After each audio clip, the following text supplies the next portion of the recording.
Hi, my name is Sherry. I am a midlife grandmother who decided to go back to college for a career change. At the end of my education, it was time to take the national exam in my chosen area of my degree, and I had a very huge concern for passing the exam because some of my classmates went ahead and taken the exam, and even though we had 2 prep courses before our exam, they failed. And I definitely felt that I was going to be next. So I did some searching online, and I know that I learn best by using practice tests. And so when I found the website Exam Like Practice Test, I decided to give it a chance, and I signed up.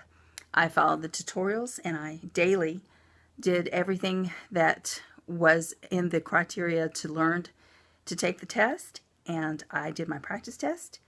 And then when it was time for me to sit for my national exam, I could not believe how comfortable I felt. It was as if I was still just on the website taking my practice test.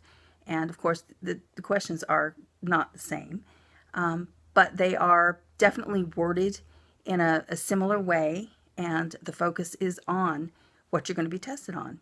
And I cannot say enough accolades for this website. It really did help me pass the first time around.